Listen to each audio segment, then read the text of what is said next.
You know, there's many new sort of words, aren't there, that always come into the thing, you know? I always think, I don't know about you, but one of the things that I find very much a pet hate is when people, if you say sat with a lady or, you know, group of girls or whatever, and the waiter or waitress comes up and says, "Are you guys ready to order?" And you think, no, there's men and women, you know? And I put that down to the fact that that phrase came from the comedy Friends, and that's what got picked up in the early noughties, if you remember, when that really took off. There are other things, aren't there? Words that probably you and I don't necessarily at first understand. Woke, that was a new word. Trolls, that was another word. And this word, influencer.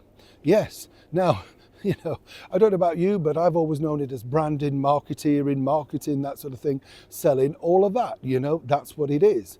But now it's a huge problem for somebody who, well, apparently it was going to be an instant success. As ever, let me explain. Morning, good to see you. Thank you so much for your time. I hear you all right. I'm not bad myself, thank you. We'll have a nice wave. It's yeah, it's a funny thing, isn't it? You know, seriously, you get these words, don't you? And actually, when you look back at words from, say, years ago, like in the 60s, you know, cool and cool beans and stuff like that. Do you remember? A happening. Yeah. Ridiculous stuff, wasn't it? You know, crazy man, all that sort of thing. Every sort of generation comes up with these words, but predominantly we go back to the words that we know. But influencer seems to be sticking around, should I say influencer. And the influencer basically is somebody that sells things via digital platforms, whether it be Instagram, Snapchat, you know, all those sort of things, TikTok and all that.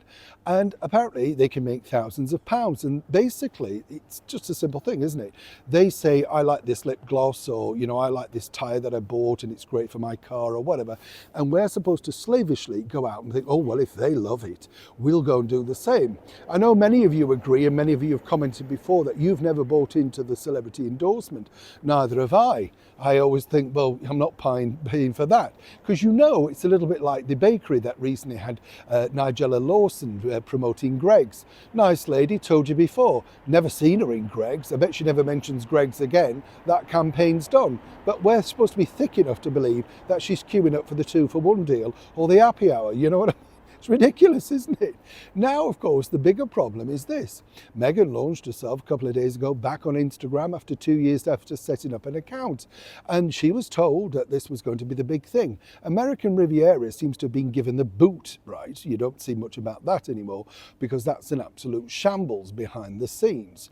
Now, what apparently they were hoping was that once Meghan returned back to Instagram, she was going to be inundated with people offering her branding, you know, a lot of money to mention things online. And as I mentioned in a previous video, this is where it gets very complicated because she's using the moniker Meghan, Duchess of Sussex. Now she's going to be actively selling things under a royal banner. And this will not go down well. Yes, let me point that out, number one. But number two, how's it actually gone? Well, according to a source, not very well. You see, normally what happens is if people want to work with you, they send you a message or, you know, they put something in the comments and then you might find it. But the comments are turned off because she's too sensitive to actually read what people really think about her. So that's not working. You get the picture. Moving forward even more, is where it gets even more complicated, is the fact that actually the office, all that sort of stuff, no, there's been no interest, no great interest, you know, one or two nibbles, but not the mega deals that she would require to make a lot of money. And an Instagram post, to give you an idea, could be anything from £500 to £50,000, depending on how many followers and the uptake that click on that particular link. You understand how that works. So while she may be smiling and writing in the sand, behind the scenes, things are washing over, but not in a great way. Neil Sean in the very heart of London.